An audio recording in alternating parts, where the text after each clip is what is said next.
आपका हमारे चैनल पर स्वागत है। इस चैप्टर में आप जीव विज्ञान का दूसरा चैप्टर पढ़ाने वाले हैं, जिसमें अति लघुत्तरीय पीछे वाले वीडियो में दे चुके हैं। इस वीडियो में हम आपको लघुत्तरीय प्रश्न बताने वाले हैं। तो चलिए हम आपको शुरू करते हैं। पहला क्वेश्चन लिखा है, श्वसन सजीवों के लिए क्यों अनिवार्य? श्वसन यानी सांस लेना सजीवों के लिए क्यों अनिवार्य है? तो जीवों में जीवन जीने के लिए उसे ऊर्जा की आवश्यकता है, जो ऊर्जा श्वसन के द्वारा प्राप्त होती है। तो हम शुरू करते हैं। जीवों में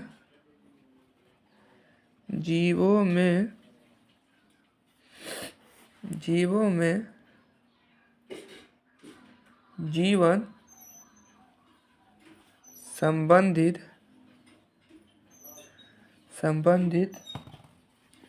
क्रिया को सुचारू रूप से संचालन के लिए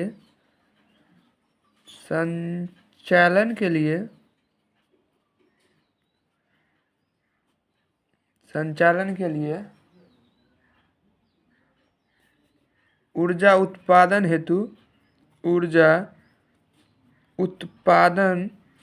हेतु श्वसन अनिवार्य है। जीव जो अपना जीवन जीते हैं उनके लिए उन्हें ऊर्जा चाहिए, जो ऊर्जा के लिए श्वसन अनिवार्य है। ठीक है, अगला क्वेश्चन पे हम आपको ले चलते हैं। अगले क्वेश्चन में हम आपको ले चलते हैं। लिखा है, श्वसन की परिभाषा दीजिए। श्वसन को इंग्लिश में रिस्पिरेशन कहा जाता है। ठीक है, शुरू करते हैं।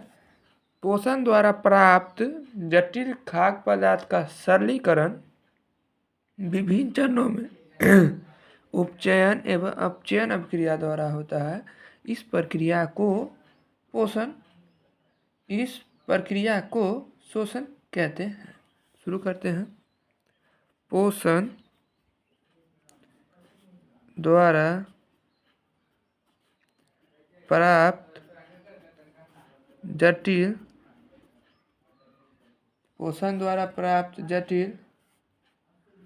खाद्य पदार्थों का सरलीकरण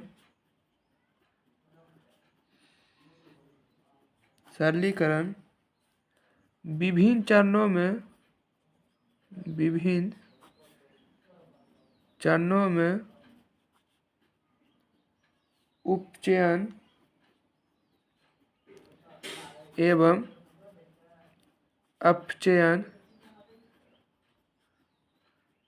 उपचयन एवं अपचयन अभिक्रिया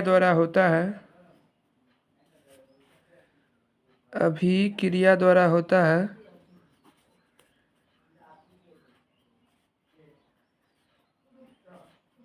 इस प्रक्रम को श्वसन कहते हैं। इस प्रक्रम को श्वसन कहते हैं। हम आपको तीसरे सवाल पे चलते हैं। अब हम आपको अगले क्वेश्चन पे चलते हैं। लिखा है, संपूर्ण श्वसन प्रक्रिया को समीकरण से दर्शाइए। किताब में आ सकते हैं, देखिए यहाँ लिखा हुआ है C6H12O6 + 6O2 एंजाइम द्वारा क्या बनते हैं? 6CO2 + 6H2O प्लस ऊर्जा। ठीक है, हम यहाँ लिख देते हैं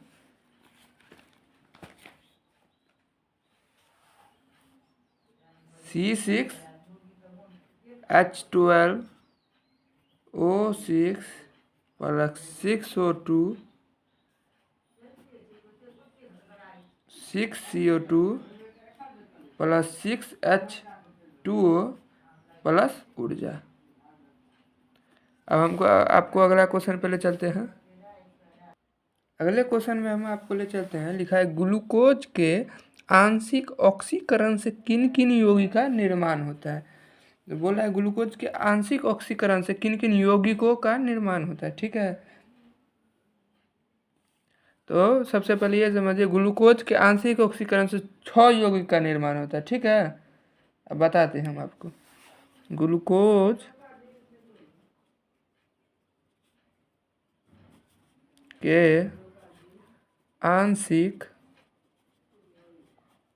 ऑक्सीकरण से ऑक्सीकरण से 6 कार्बन वाले ग्लूकोज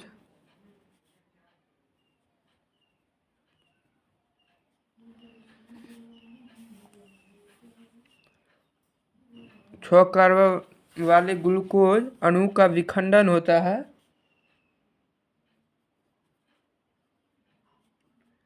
विखंडन के पश्चात 2 अणु पाइरूवेट का निर्माण होता है। 2 अणु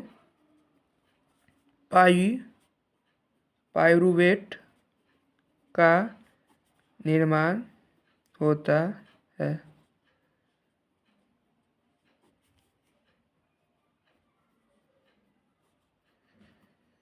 अगला क्वेश्चन में हम आपको ले चलते हैं। अगला क्वेश्चन देखिए क्या लिखा है। लगातार दौड़ने से व्यक्तियों की पेशियों में दर्द क्यों होता है। तो लगातार दौड़ने या चलने के बाद हमारे पेशियों में दर्द होता है क्यों। लैक्टिक अम्ल के निर्माण से। क्यों होता है। लैक्टिक अम्ल का निर्माण हो जाता है हमारे पेशियों में, जिससे हमारे पेशियों में दर्द होता है। लगातार दौड़ने से व्यक्ति की पेशियों में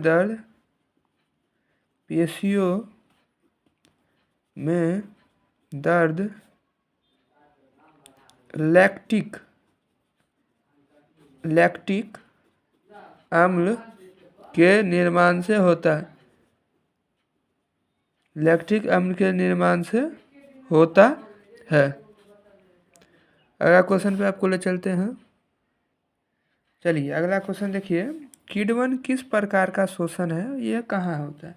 किण्वन जो है अवायवीय शोषण है। ठीक है, किण्वन एक प्रकार का अवायवीय शोषण है। क्या है। अवायवीय शोषण है। ठीक है, जिसमें यीस्ट द्वारा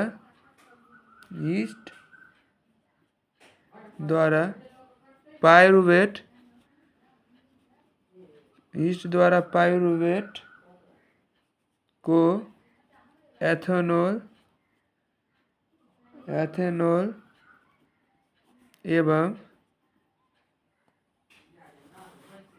एवं कार्बन डाइऑक्साइड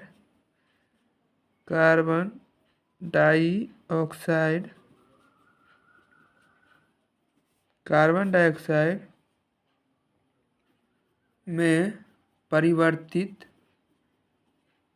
कर दिया जाता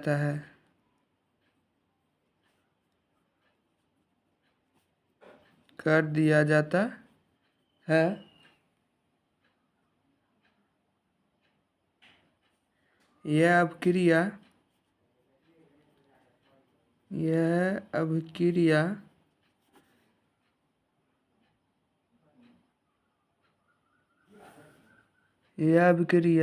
यीस्ट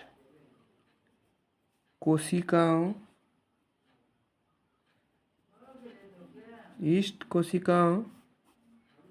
के बाहर स्रावित जाइमेज एंजाइम द्वारा शर्करा के अपघटन के फलस्वरूप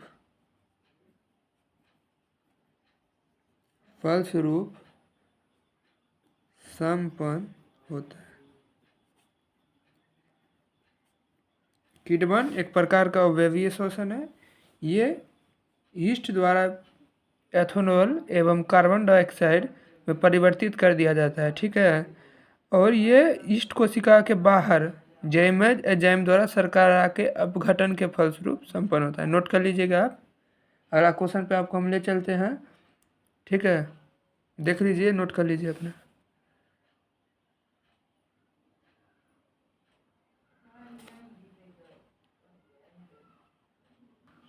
चलिए, तो अब हम देखिए आप, जो अगला क्वेश्चन है, श्वास नली या ट्रेकिया क्या है, ठीक है। तो हम आपको किताब में दिखाते हैं, पेज नंबर 18 में देखिए। यहाँ से देखिए, ये मनुष्य के श्वसन अंग के नीचे यहाँ से लिखा होगा ट्रेकिया, श्वास नली या ट्रेकिया। ट्रेकिया करीब 11 सेंटीमीटर लंबी नली है जिसका व्यास लगभग 16 mm है, ठीक है। ट्रेकिया की पतली दीवार को मजबूती प्रदान करने के लिए बहुत से उपस्थित के बने अणु वाले कर्म से इसके पूरी लंबाई में सजे होते हैं, ठीक है। ये वाले ट्रेकिया से हवा निकालते समय उसे चिपकने से, पिचकने से रोकते हैं, ठीक है। यहाँ तक कॉपी में भी लिख देते हैं, आपको दिक्कत हो तो किताब में भी हो, किताब में भी है। ट्रेकिया से स्टार्ट है और रोकते हैं तक इतना आंसर लिखा है। तो चलिए, तो हम यहाँ लिखना शुरू करते हैं।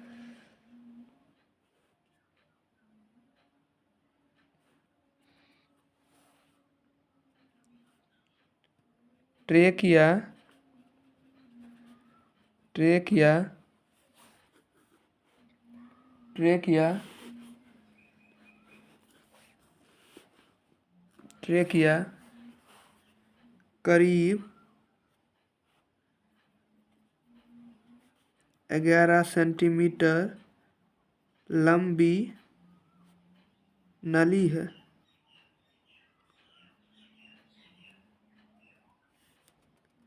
जिसका व्यास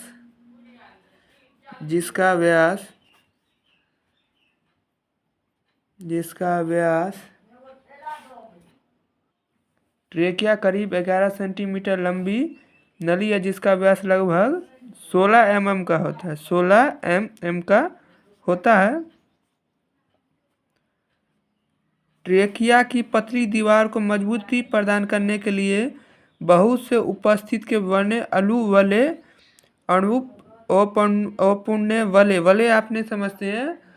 अब रखिए ना, वले जैसे ये है, इसके ऊपर इसे कहते हैं वले। जलेबी समझिए ना, इसे वले कहा जाता है। ट्रेकिया करीब 11 सेंटीमीटर लंबी नली जिसका व्यास 16 mm का होता है। ट्रेकिया की पतली दीवार को मजबूती प्रदान करने के लिए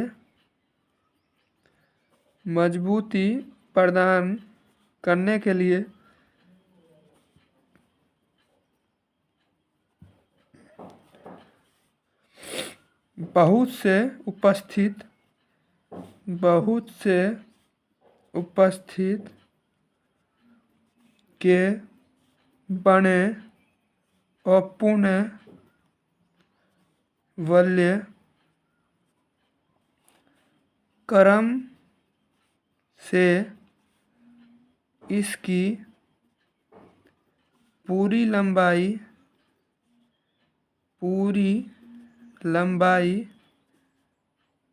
में सजे होते हैं।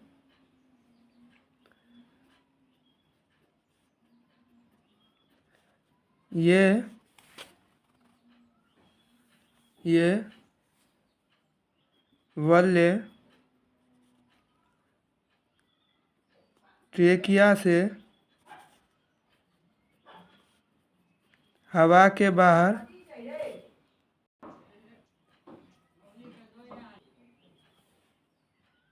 हवा के बाहर निकलते समय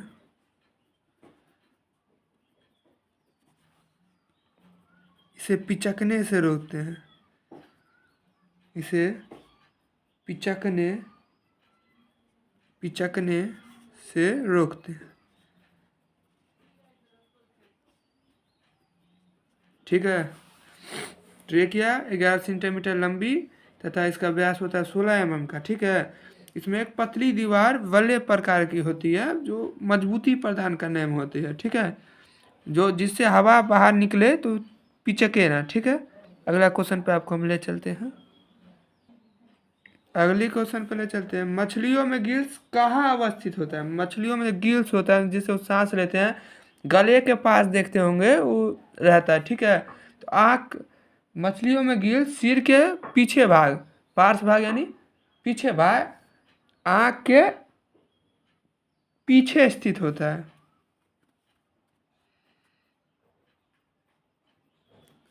मछलियों में गिल्स सिर के पार्श्व भाग,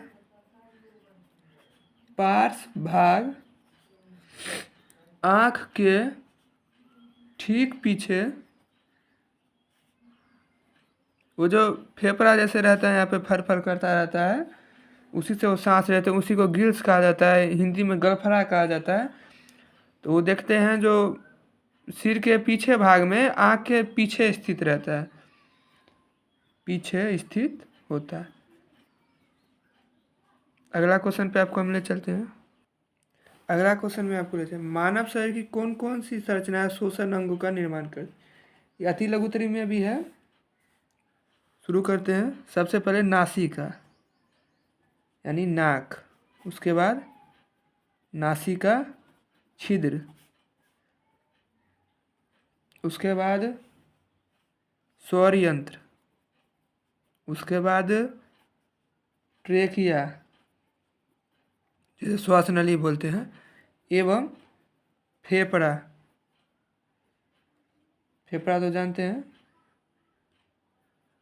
श्वसन अंगों का निर्माण करते हैं। यही 5-6 गो श्वसन अंगों का निर्माण करते हैं। नासिका छिद्र, स्वरियन, ट्रेकिया एवं फेफड़ा श्वसन अंगों का निर्माण करते हैं। अगला क्वेश्चन पे आपको हम ले चलते हैं।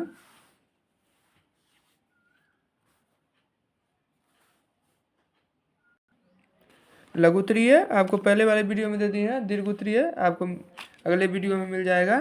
इस वीडियो में सिर्फ लघुत्तरीय है लिखा है। पहला अगला श्वासोच्छ्वास क्या है? तो सांस लेने की क्रिया और छोड़ने की क्रिया को श्वासोच्छ्वास कहते हैं। जैसे श्वासोच्छ्वास के 2 अवस्था हैं। श्वासोच्छ्वास के 2 अवस्थाएं हैं। कौन कौन? वो देखिए, प्रश्वास तब सांस लेना तथा उच्च श्वास सांस छोड़ना मिलकर श्वासोच्छ्वास कहलाते हैं।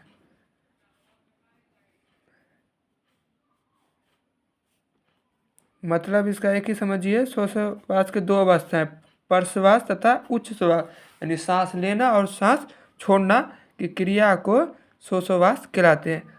अगर आपको हमारा वीडियो पसंद आए तो हमें अपना सेवा प्रदान करने का अवसर जरूर प्रदान करते रहें। धन्यवाद।